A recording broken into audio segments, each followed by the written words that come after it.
Hey friends, welcome back to my channel. कैसे हैं आप सब? आई होप आप सब बहुत अच्छे होंगे। जैसे कि आप लोगों को पता है कि आज 15 मार्च है और आज TRE 3 का एग्ज़ाम होना था। और फर्स्ट शिफ्ट में 6 to 8 का एग्ज़ाम था और सेकंड शिफ्ट में 1 to 5 का एग्ज़ाम था। और आज मेरा एग्ज़ाम हुआ है 6 to 8 का। और आज मैं वही आप लोगों से शेयर करूँगी कि मेरा एग्ज़ाम कैसा रहा है, क्या लेवल था एग्ज़ाम का, कैसा एक्सपीरियंस रहा है। और आप लोग भी बताइएगा आप लोगों का एग्ज़ाम कैसा रहा और क्या एक्सपीरियंस रहा, वो कमेंट में ज़रूर बताइएगा। तो फ्रेंड्स, सबसे पहली बात तो ये कि जब हम किसी चीज़ की प्रिपरेशन करते हैं, ठीक है, किसी भी एग्ज़ाम का, तो हम सबसे पहले ये देखते हैं ना कि प्रीवियस ईयर का क्वेश्चन कैसा आया है। मतलब प्रीवियस ईयर क्वेश्चन देखते हैं, उससे हमें ये पता चलता है कि किस प्रकार का क्वेश्चन पूछा जा रहा है और कैसा क्वेश्चन पूछा जाएगा, है ना। उससे ये पता चल जाता है। और उसी तरह से हम लोगों ने भी इसमें TRE 1 हुआ, TRE 2 हुआ, ये TRE 3 था। तो TRE 1 और TRE 2 के अकॉर्डिंग ही हम लोग ये सोच रहे थे कि TRE 3 में भी इसी लेवल का क्वेश्चन आएगा, उसी अकॉर्डिंग हम लोग तैयारी कर रहे थे। और जैसा कि आप लोगों को पता है कि अगर किसी ने कोर्स परचेस कर रखा है तो उसमें जो सिलेबस पढ़ाया जा रहा है उसी को फॉलो करते हैं, है ना। तो मैंने भी जो कोर्स परचेस कर रखा था उसको फॉलो कर रही थी और जो टॉपिक उसमें दे रखा था उसको मैं कहीं से भी उसको पूरा करना था बस, है ना। और उसको रिवीजन करना, यही टारगेट था। और जैसा कि आप लोगों को पता है कि TRE 1 में मेरा 2 नंबर से सिलेक्शन नहीं हुआ था, तो इस बार मैं यही सोच रही थी कि TRE 3 में ऐसा नहीं हो और इस बार मेरा सिलेक्शन हो, ठीक है। ऐसा मेरे साथ नहीं है, ऐसा जिसने भी एग्ज़ाम दिया होगा और जिसका भी 2 नंबर से 1 नंबर से 3 नंबर से सिलेक्शन नहीं हुआ होगा, सब यही सोच रहे होंगे, ठीक है। लेकिन फ्रेंड्स, इस बार जो TRE 3 हुआ है ना एग्ज़ाम, इसका लेवल अब आप लोग देखिएगा, यूट्यूब पे कई सारे वीडियो आएंगे, उससे आपको पता चल जाएगा। बाकी मैं अपना एक्सपीरियंस बता दूँ आप लोगों को कि जो एग्ज़ाम था। और सबसे पहली बात कि मेरा जो SST सब्जेक्ट है उसमें हिस्ट्री और पॉलिटी है, ठीक है। तो 40 मार्क्स के जो GK GS का पोर्शन था उसमें करंट अफेयर्स की बात करूं तो करंट अफेयर्स बहुत ज़्यादा नज़दीक का पूछा था फ्रेंड्स। जैसे कि हम लोगों को ये देखने को मिलता है ऑलमोस्ट कि लास्ट 6 मंथ के करंट अफेयर्स आते हैं, ठीक है।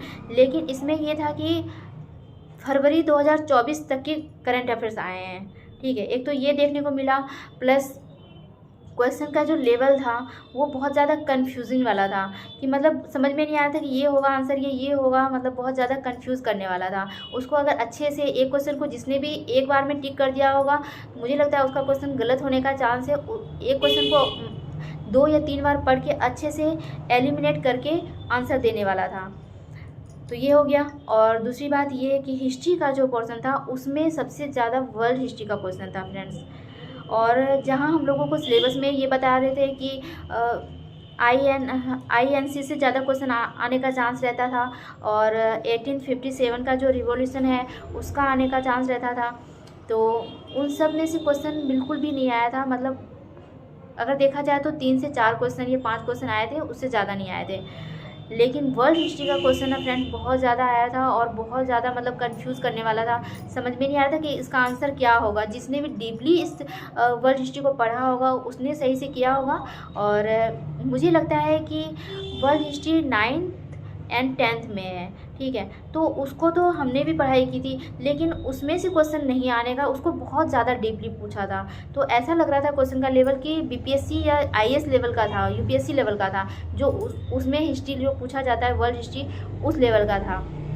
मैं अपना एक्सपीरियंस बता रही हूँ। और बाकी जो पॉलिटी का जो पर्सन था उसमें अगर किसी टॉपिक मतलब डेमोक्रेसी से सबसे ज़्यादा क्वेश्चन आए हुए थे, तो डेमोक्रेसी में भी बहुत ज़्यादा डीपली था कि मतलब अगर किसी ने उस एक टॉपिक को, पर्टिकुलर एक टॉपिक को उसने अच्छे से मतलब डीपली पढ़ाई की होगी, वो उस क्वेश्चन को अच्छे से कर सकते थे। और मुझे जहाँ तक लग रहा है कि मेरा हिस्ट्री से ज़्यादा बेटर हुआ है पॉलिटी में भी। इसलिए मैं ये कह सकती हूँ क्योंकि उसका जो ऑप्शंस है ना उसको एलिमिनेट करके अगर देखा जाए, उसको अच्छे से पढ़ के उसको एलिमिनेट करके अगर टिक किया जाता तो आराम से हो जा रहे थे क्वेश्चन, है ना, इस तरह से। तो मैंने इसी तरह से क्वेश्चन सॉल्व किए थे। और हिस्ट्री में ना फ्रेंड्स, जहाँ हमने एंशिएंट हिस्ट्री हो गया, मिडाइवल हो गया, मॉडर्न हो गया, मॉडर्न से 5-6 क्वेश्चन आए थे, बाकी तो सारा वर्ल्ड से आया हुआ था। और एंशिएंट से और मिडाइवल से एक भी क्वेश्चन देखने को नहीं मिले थे। और जहाँ हम इतना रट रहे थे रात के 12 बजे तक, मतलब लास्ट नाइट भी मैं 12 बजे तक पढ़ाई की थी, रिवीजन कर रही थी। और 15 दिन से तो रिवीजन ही रिवीजन चल रहा था। नया टॉपिक मैंने कोई नहीं लिया था, बस रिवीजन किए जा रही थी। जो मैंने पढ़ रखा था उसको रिवीजन कर रही थी। लेकिन फ्रेंड्स, सही बताऊँ ना तो मतलब इतना पढ़ाई करके गई थी, उसका कुछ भी मतलब नहीं निकला। क्वेश्चन उस टॉपिक में से आया ही नहीं था। जैसे कि सिंधु घाटी सभ्यता हो गया, बौद्ध धर्म, जैन धर्म और अकबर, बीरबल, बाबर, जो भी मतलब है इतना सारा, उनमें से कुछ भी नहीं आया था क्वेश्चन। ठीक है, जहाँ कि हम उसको बहुत अच्छे से पढ़ रहे थे और प्रीवियस ईयर क्वेश्चन में देख रहे थे कि पिछली बार जो सिंधु घाटी सभ्यता है उन सब से भी क्वेश्चन आए थे, तो उसको मैं देख के मैंने सोचा था क्या पता इस बार आए क्वेश्चन, इसलिए मैं इन सबको भी अच्छे से पढ़ रही थी। मतलब कहने का मतलब ये है ना कि हम ये सोच रहे थे कि बस सिलेक्शन लेना है, इसीलिए किसी भी टॉपिक को नहीं छोड़ना है। और वर्ल्ड हिस्ट्री से हम लोगों को इतना एक्सपीरियंस हो गया था कि 10 क्वेश्चन, ज़्यादा से ज़्यादा 10 क्वेश्चन, नहीं तो 5 से 7 क्वेश्चन ही देखने को मिलते थे। लेकिन इस बार मुझे लगता है कि 30 मार्क्स के तो लग रहा है कि 30 क्वेश्चन तो ओनली सिर्फ वर्ल्ड हिस्ट्री से ही आ गया था, और पॉलिटी में भी वर्ल्ड पॉलिटी आ गया था। मतलब अगर डेमोक्रेसी से पूछा जा रहा है तो डेमोक्रेसी में भी मतलब वर्ल्ड से ही पूछा जा रहा था। तो इस तरह से कह सकते हैं कि क्वेश्चन का जो लेवल था वो मॉडरेट टू हाई था, इजी नहीं बोल सकते हैं। और आप लोग यूट्यूब पे भी जाइएगा तो आप लोगों को पता चल जाएगा क्वेश्चन का लेवल क्या था।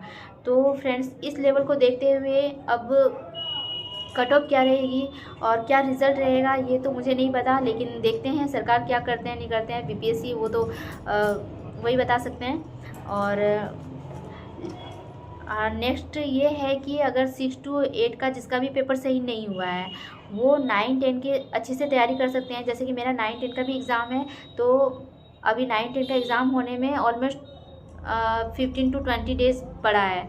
तो उसके लिए अब हमें पता चल गया है कि वर्ल्ड हिस्ट्री से ज़्यादा क्वेश्चन आ रहे हैं।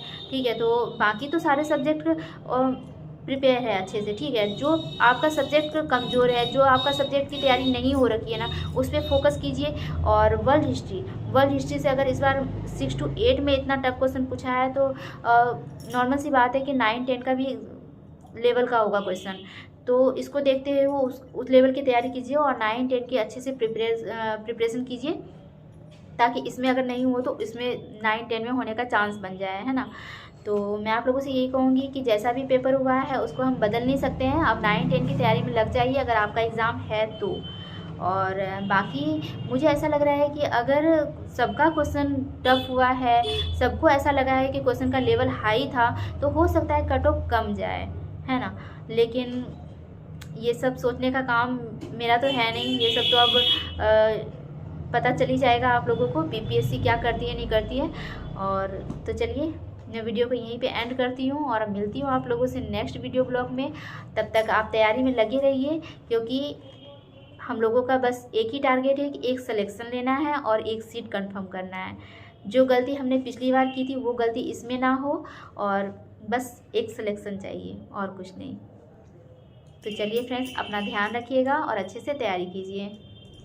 तो फ्रेंड्स, मिलती हूँ आप लोगों से नेक्स्ट वीडियो ब्लॉग में। तब तक के लिए bye bye and take care.